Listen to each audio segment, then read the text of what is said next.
আর কিছু নাই, রোদ্রে ঘাস ফুল শুকিয়ে গেছে, পিসি ভাইপো ছাড়া কেউ নাই, সভাতেও লোক যায় না, চারিদিকে হাহাকার পড়ে গেছে। যে গুন্ডাদের পুষেছিল তারা হাত বেঁধে বাড়িতে বসে আছে, নাহলে পিঠের ছাল উঠে যাবে। পুলিশের লাঠি পড়বে, আমাদের লাঠি পড়বে, আর নির্বাচনের লাঠি পড়বে। সেই জন্য কোনো গন্ডগোল নাই।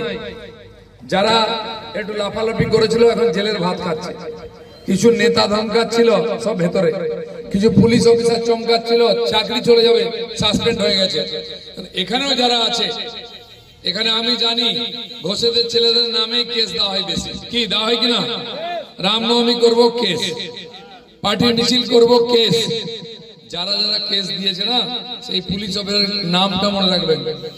আর যে নেতাগুলো পুলিশ অফিসারকে বলেছে তার নামটা লিখে রাখুন, 4 তারিখের পরে আমাকে দেবেন, হিসাবটা আমি করব। এমনি বলছি না, প্রধানমন্ত্রী বলে গেছেন সবকা সাথ সবকা বিকাশ সবকা হিসাব। সবকা সাথ সবকা বিকাশ তো হচ্ছিল, সবাই রেশন পাচ্ছে, বাড়ি পাচ্ছে, শৌচালয় পাচ্ছে, মিড ডে মিল পাচ্ছে, বাচ্চারা লোনও পাচ্ছে, কিন্তু হিসাবটা এবার আমরা নেব। হিসাবের নির্বাচন।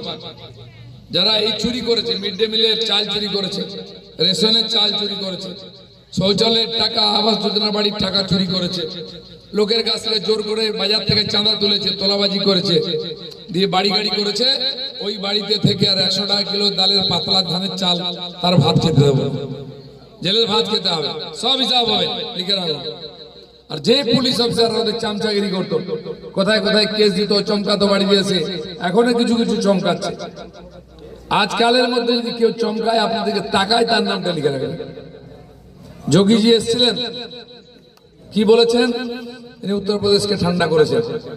পাড়ায় পাড়ায় এখানে মহিলাদের অত্যাচার, মেয়েরা স্কুলে যেতে ভয় পায়। কেন ভাই, পাকিস্তানে আছি নাকি?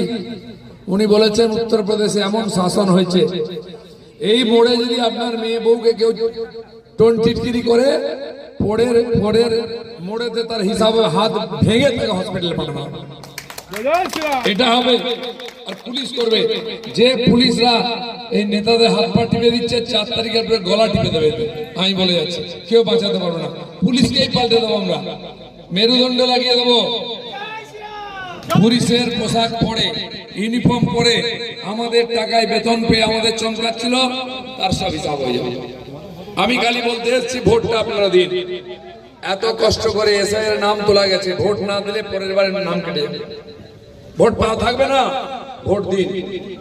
আর অবশ্যই ভোট দেবেন, দুপুরের মধ্যে ভোট দেবেন, বিকালে ঝড় বৃষ্টি হবে, ভোট দিতে বেরোতে পারবেন না, ভোট নষ্ট হবে।